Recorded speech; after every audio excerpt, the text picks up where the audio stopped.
দীর্ঘ 4 বছরের অক্লান্ত পরিশ্রম ও অপেক্ষা শেষে 43তম বিসিএসের প্রতিটি ধাপ সততা ও সফলতার সাথে উত্তীর্ণ হয়ে 26 ডিসেম্বর 2023 সালে বাংলাদেশ সরকারি কর্ম কমিশন কর্তৃক 2163 জন 26টি ক্যাডারের সুপারিশপ্রাপ্ত হল।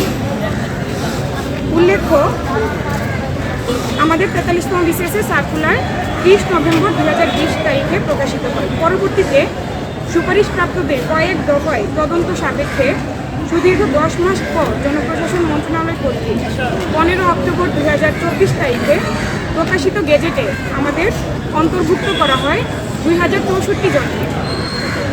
পরবর্তীতে এবং সেই গেজেটে আমাদেরকে জানানো হয় যে আমাদের নিয়োগ প্রদান করা হবে 17 নভেম্বর 2024। কিন্তু পরবর্তীতে আবার 28 অক্টোবর 2024 তারিখে আমাদের যোগদান পিছিয়ে 1 জানুয়ারি 2025 তারিখ নির্ধারণ করে প্রজ্ঞাপন জারি করা হয়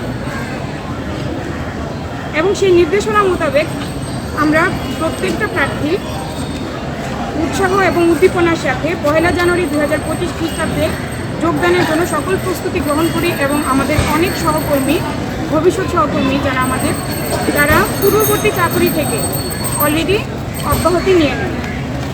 এমনকি সুপারিশ প্রাপ্তির পরবর্তী সময়ে আমাদের অনেকেই সরকারি, স্বায়ত্তশাসিত, আধা স্বায়ত্তশাসিত এমনকি বেসরকারি চাকরিতে প্রথম শ্রেণীর এবং দ্বিতীয় শ্রেণীর অনেক চাকরিতে সুযোগ লাভ করলেও তারা আর যোগদান করেনি। এছাড়াও 22 ডিসেম্বর 2024 তারিখ থেকে শুরু হওয়া 44তম বিসিএসের মৌখিক পরীক্ষায় আমাদের অনেকেই আর অংশগ্রহণ করেনি। সেই অর্থে আমাদের হাতে 43তম বিসিএসের জয়েনিং ছাড়া আর কোনো সুযোগ বাকি রইল না।